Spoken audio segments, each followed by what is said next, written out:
साथियों, स्वागत है आपका अपने YouTube चैनल हिंदीवादी ज्ञान पर। साथियों, लोरिकायन के इस सीरीज में आपने पहले भाग यानी पिछले भाग में जाना लोरिक के पिता कुब्बे और माता खोइलन के विवाह की कहानी।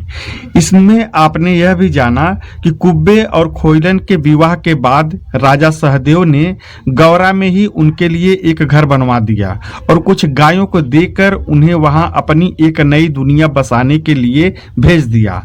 अब तो उनके दिन लौट आए थे। कुब्बे गायों को चराते और खोइलन गायों की दूध और दही बेचती। दोनों पति पत्नी हंसी खुशी रह रहे थे, परंतु खोइलन को संतान सुख की प्राप्ति अभी तक नहीं हो पाई थी। इसी तरह खोइलन की सहेली, जो कि जाति की दुसाधन थी, वह भी पीपरी में रह रही थी। उसे भी अपना कोई संतान नहीं था। पीपरी में वह लोगों के द्वारा सुनाए गए तानों से परेशान थी। इधर खोइलन का भी वही हाल था। सिर्फ यही एक दुख छोड़ दिया जाए तो उनका दाम्पत्य जीवन सुखपूर्वक बीत रहा था।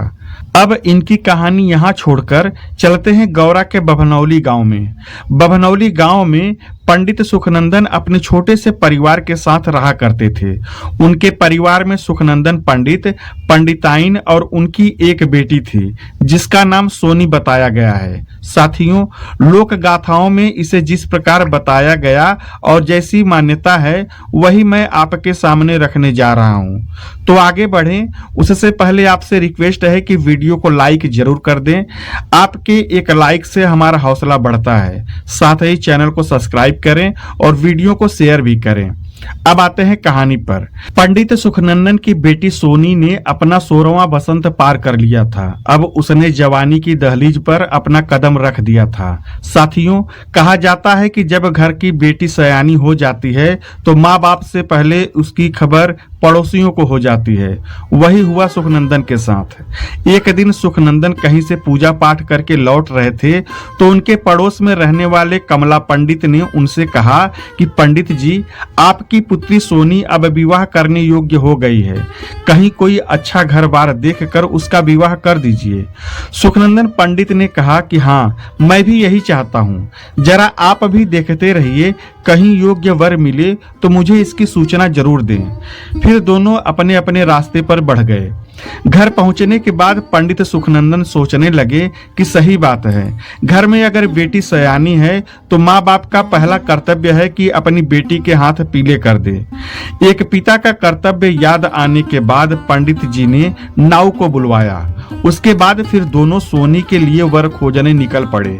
कई दिनों तक ढूंढने के बाद उन्हें पुत्री सोनी के लायक कोई वर नहीं मिला तो वह वापस अपने घर लौट आए। घर पहुंचने पर पंडिताइन ने लोटा में पानी लेकर पंडित जी को दिया और उनसे हालचाल पूछने के लिए उनके पैर के पास ही बैठ गई। पंडिताइन ने पंडित जी से पूछा कि इतने दिन हो गए आपको गए हुए, क्या हुआ? क्या कहीं पर बात आगे बढ़ी?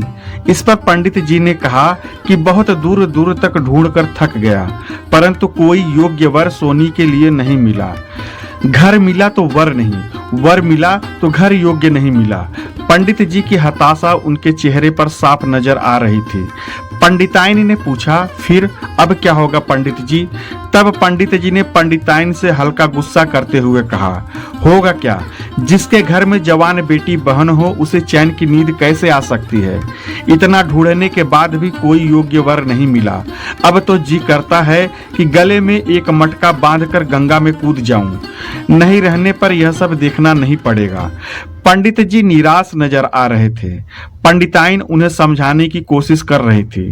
पंडिताइन ने कहा कि जब भगवान ने हमें बेटी दी है तो जरूर उसके लिए कहीं ना कहीं भगवान ने उसका जोड़ा भी लगाया होगा। बस जरूरत है हमें खोजने की। अभी नहीं मिला तो क्या हुआ, बाद में मिल जाएगा। आप निराश ना हो। पत्नी की बातों से पंडित जी को थोड़ी शांति मिली। पंडित और पंडिताइन की यह बात बेटी सोनी भी दरवाजे के पीछे खड़ी होकर सुन रही थी। जब उसे एहसास हुआ कि मेरे माता पिता मेरे विवाह के लिए परेशान हैं, तो वह रोते हुए बाहर आई। उसने पंडित जी के पैर पकड़ लिए और उसने कहा, पिताजी, आप मेरे लिए इतना परेशान ना हो। मैं सारी जिंदगी कुंवारी रहकर अपने माँ और पिता के चरणों में अपना जीवन बिता दूंगी। मैं तो चाहती हूँ कि आप दोनों की सेवा करते हुए ही मैं अपना जीवन व्यतीत करूं। मुझे शादी ब्याह नहीं करनी है। आप मेरे लिए इतना परेशान ना हो। बेटी सोनी की बात सुनकर पंडित और पंडिताइन दोनों की आंखों में आंसू आ गए। पंडित जी ने कहा, बेटी, मुझे तुम पर गर्व है। तुम्हारी सोच इतनी पवित्र है। परंतु बेटी, एक बाप का जीवन सफल तभी होगा जब वह अपनी बेटी को अपने घर से डोली में बिठाकर उसे विदा करेगा। मुझे तो अपना कर्तव्य पूरा करना ही होगा।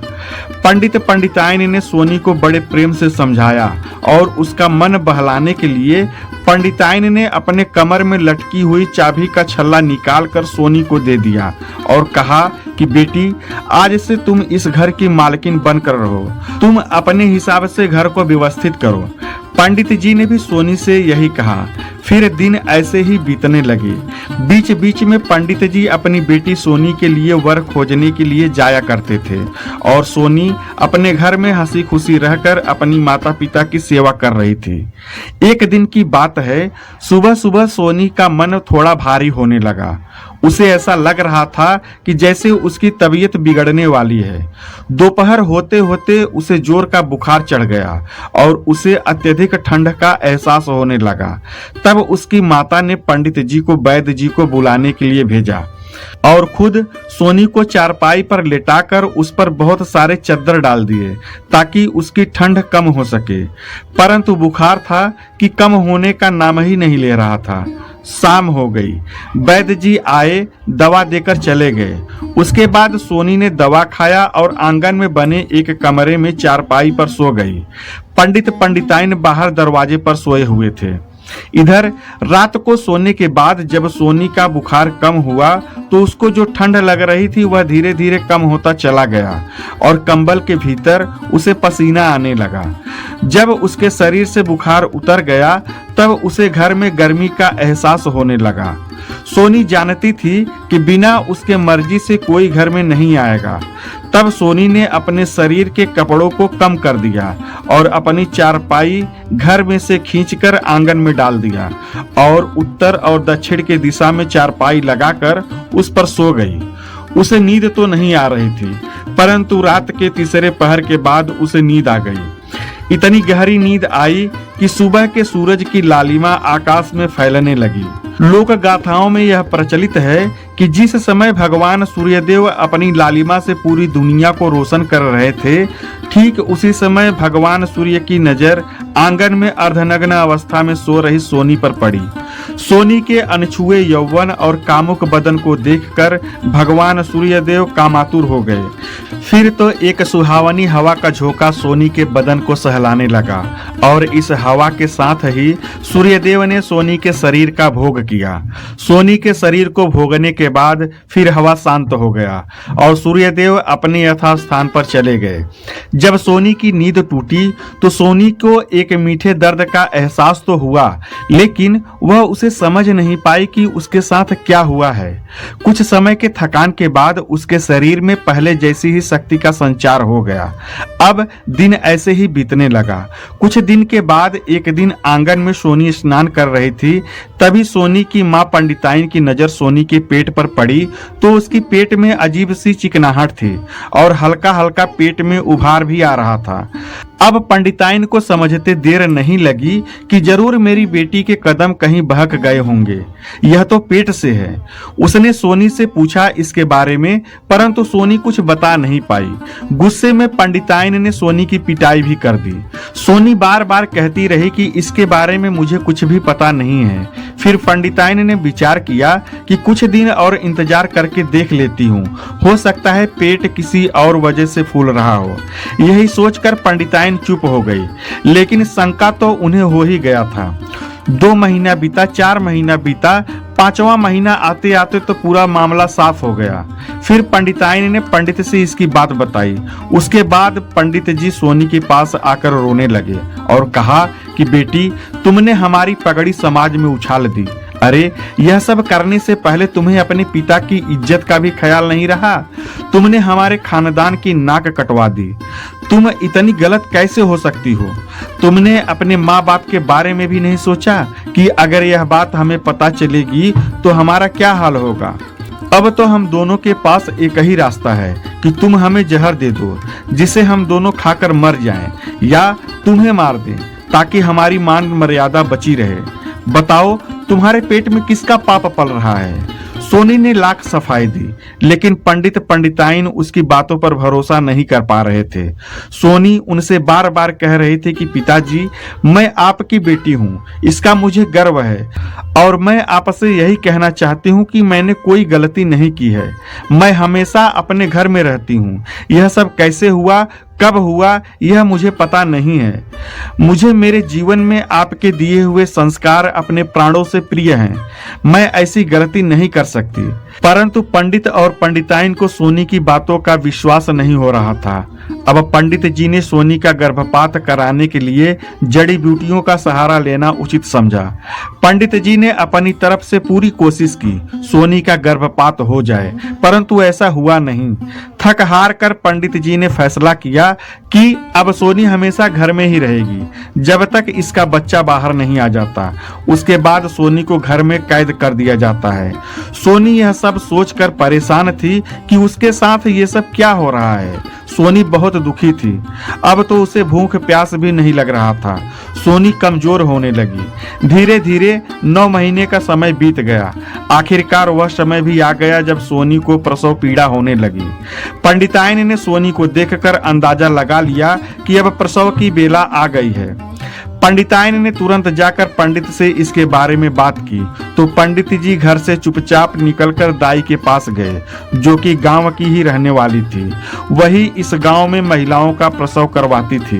पंडित जी दाई के घर जाकर दाई के सामने अपने दोनों हाथ जोड़कर खड़े हो गए। इस पर दाई ने कहा कि अरे पंडित जी, कहाँ आप मुझे नरक में भेजने की तैयारी कर रहे हैं? आप इस समय मेरा हाथ न जोड़ें। तब पंडित ने रोते हुए कहा कि तुमसे एक काम है, तुम इसी समय हमारे घर चलो, वहां पर तुम्हें एक प्रसव करवाना है।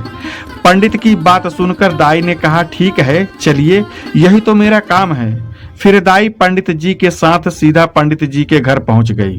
तब पंडित जी ने उसे बड़े प्रेम से समझाया और हाथ जोड़कर उससे विनती की।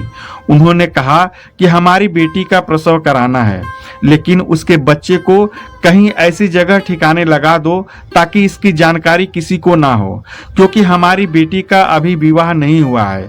अगर ऐसे समय में इस बालक ने जन्म ले लिया तो अनर्थ हो जाएगा। हमें हमारी बदनामी से सिर्फ तुम ही बचा सकती हो, इसलिए तुम इस बालक को कहीं ऐसी जगह ठिकाने लगा दो जहां से यह कभी दुनिया के सामने ना आ पाए। इस काम के लिए तुम्हें जितना धन चाहिए वह मैं तुम्हें दूंगा। पंडित जी के बार बार कहने पर आखिरकार दाई तैयार हो गई। उसने कहा कि पंडित जी, आप जैसा कह रहे हैं मैं वैसा ही करूंगी, परंतु इस काम के लिए मुझे एक बड़े मुख वाले मटके की जरूरत पड़ेगी। पंडित जी ने कहा कि मटके की व्यवस्था मैं कर दूंगा। उसके बाद दाई वहां जाती है जहां सोनी प्रसव पीड़ा में व्याकुल थी। पंडित और पंडिताइन दरवाजे में बैठकर दाई का इंतजार करने लगे। कुछ देर के बाद सोनी ने जुड़वा पुत्र को जन्म दिया। दोनों पुत्रों के चेहरे पर एक अलौकिक तेज था। दाई उन्हें देखी तो देखती ही रह गई। उन बच्चों की सुंदरता पर दाई मोहित हो गई, परंतु दाई ने पंडित से वादा किया था इन बच्चों को ठिकाने लगाने का, इसलिए ना चाहते हुए भी दाई उन बच्चों को बड़े मुख वाले मटके में भर देती है। फिर उस मटके को एक टोकरी में रखकर उसे अपने सर पर उठा लेती है और पंडित जी को साथ लेकर जंगल की तरफ चल देती है।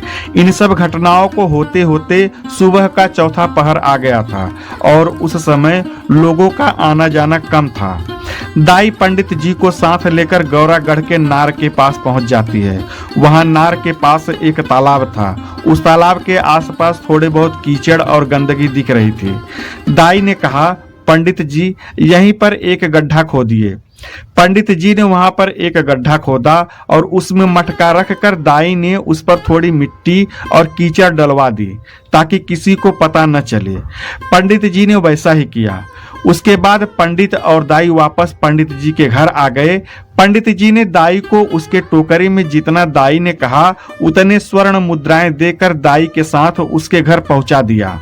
इधर सुबह ही खोइलन अपने सर पर दही के मटके लेकर बेचने के लिए निकल पड़ी थी। उसे उसी नार के पास से जाना होता था और उसी नार के पास खोइलन की सहेली बिरभी भी अपने सुअरों को चराने के लिए आती थी। दोनों सखियां वहां पर मिलती थी और कुछ समय दोनों आपस में बातचीत किया करती थी। उस दिन भी ऐसा ही हुआ। दोनों सखी वहां पर मिली और दोनों आपस में बातचीत कर ही रही थी कि सुअरों का एक झुंड उस मटके के पास पहुंच गया जहां सोनी के पुत्रों को दबाया गया था। सुअर वहां पर उस मटके की मिट्टी को अपने मुंह से हटाने लगे, जिससे मटका पलट गया और बच्चे रोने लगे। उस जंगल में बच्चों की रोने की आवाज से दोनों सखियां चौंक गई। जब खोइलन और बिरभी ने बच्चों के रोने का आवाज सुना तो उस आवाज की तरफ दोनों चल पड़ी। वहां पहुंचने के बाद उन लोगों की नजर मटके पर पड़ी।